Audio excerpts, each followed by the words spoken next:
Većina ljudi u Hrvatskoj danas zna da Hrvatska demografski izumire.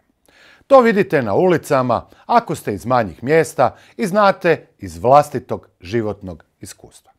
Znate koliko ljudi oko vas imaju djece, znate sve više ljudi uopće bez djece i sve više onih koji ne žele imati djecu. Također znate koliko su ljudi u Hrvatskoj imali djece prije 50 ili 30 godina. Međutim, mali broj ljudi zna i razumije prave razmjere depopulacije u Hrvatskoj i matematiku hrvatske demografije. Svake godine u Hrvatskoj se rodi oko 32.000 djece i umre oko 51.000 ljudi. Što nas dovodi do računice da sa lica zemlje svake godine nestane 19.000 Hrvata. U 4 godine, koliko traje jedan politički mandat, to je 76.000 ljudi manje na hrvatskim ulicama, u hrvatskim gradovima i selima. Samo u 4 godine, samo od razlike umrlih i rođenih i sve to s negativnom tendencijom, to je sa manjim brojem rođenih svake godine. Što dublje ulazimo u analizu podataka, dolazimo do sve gorih spoznaja. Svi znamo da hrvatska sela izumiru, ali istina je da ne izumiru pojedina sela, izumiru čitave općine i gradovi diljem Hrvatske. Nevjerojatan je podatak da je u čak 283 općine i grada u Hrvatskoj u 2024. godini rođeno po 20 ili manje djece. U 121 općini ili gradu rođeno je manje od 10 djece. 10 djece po generaciji nije niti pola jednog razreda. Govorimo o općinama sa desecima naselja i govorimo o čak 121 općini koje imaju jedva po 10 djece. I još 162 općine i grada koji imaju manje od 10 do 20 djece. A i svi ostali do 550 općina i gradova imaju samo malo manje katastrofalne brojke. U općini Sućuraj na Hvaru prošle godine nije se rodilo niti jedno jedino dijete. U općini Lećevica rodilo se jedno dijete, kao i u općini Biskupija. U općini Mrkopalj rodilo se 2 djece, a umrlo 20 ljudi, kao i u općini Lokve.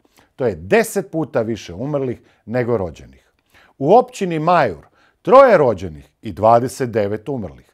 Gotovo 10 puta više umrlih nego rođenih. 10 puta. U općini Čaglin 8 rođenih i 45 umrlih. Gotovo 6 puta više umrlih nego rođenih samo u jednoj godini. U gradu Hrvatskoj Kostajnici u cijeloj prošloj godini rođeno je 6 djece, a umrlo 28 ljudi. 6 djece u jednoj godini u cijeloj jedinici koja ima status grada.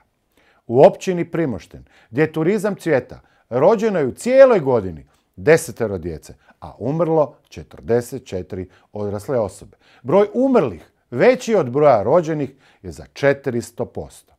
U gradu Ozlju rođeno je 35 djece, a umrlo 90 ljudi. U Lipiku rođeno je 38, a umrlo 90.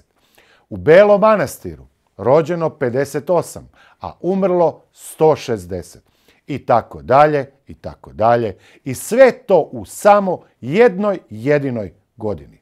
Samo 34 jedinice lokalne i područne samouprave od svih gradova i općina u Hrvatskoj imaju pozitivni prirodni prirast. Dakle, 34 od 555 općina i gradova. I taj prirodni prirast je toliko mizeran da se kreće uglavnom jedva malo iznad nule. Uzroci ovakve poražavajuće demografije prije svega su politički. Politika je u Hrvatskoj, nažalost, uz potporu ili nesudjelovanje građana uništila u zadnjih 20 godina ekonomsku perspektivu. Prvo u ruralnim prostorima, a onda i na razini čitave države. Korupcijom su iselili stotine tisuća građana i zapravo fizički uklonili ogroman broj mladih ljudi iz njihovih domova i dodatno ubrzali demografsko uništenje. Mnogi će reći da je situacija s demografijom slična i u Njemačkoj i u Francuskoj. Jeste, ali njih ima 60 i 70 milijuna, a Hrvata ima 3,5 milijuna u Hrvatskoj. Demografsko propadanje male narode vodi u nestanak, a velike u krizu, koja se može ispravljati cijelo jedno stoljeće bez fatalnih posljedica.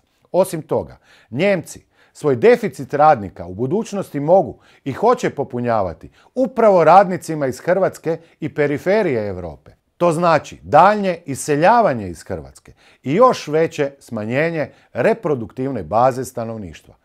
A odakle ćemo mi popunjavati svoje praznine i potrebu za radnom snagom? Znate i sami. A progresija useljavanja stranih radnika u sljedećim godinama samo će ubrzavati. Bez radikalnih reformi, koje građani u Hrvatskoj još uvijek, nažalost, ne žele, a što su dokazali upornim glasanjem za HDZ i SDP. Demografsko propadanje Hrvatske poprimit će razmjere kakvi još nisu viđeni još od osmanskih pustošenja na područjima Hrvatske. Jedini način da preokrenemo ovo matematički dokazano užasno stanje je da se hrvatski građani probude, ako uopće žele, i shvate svoju ulogu u nestajanju čitavog svog naroda. A ta uloga nije zanemariva. HDZ nikada ne bi demografski opustošio Hrvatsku da mu nije pomogao konformizam velikog dijela hrvatskih građana. Svi znamo formulu da HDZ mora otići da bi Hrvatska imala bilo kakvu šansu. Ali ne, nije dovoljno da HDZ ode. S njima u političkom smislu mora otići i cijeli današnji politički mainstream, uključujući i SDP i Možemo, koji bi Hrvatsku depopulirali jednako brzo i jednako stravično kao i HDZ da su imali šansu. Razmislite o ovim brojkama kada budete sljedeći put imali priliku izaći na izbore. I znajte da će tada ove brojke biti višestruko lošije. Za 3 godine, kada budu novi parlamentarni izbori, na njih će izaći preko 50.000 naših sugrađana manje, jer će ih upravo toliko izumrijeti, ako ne i više, što zorno prikazuju statistički podaci.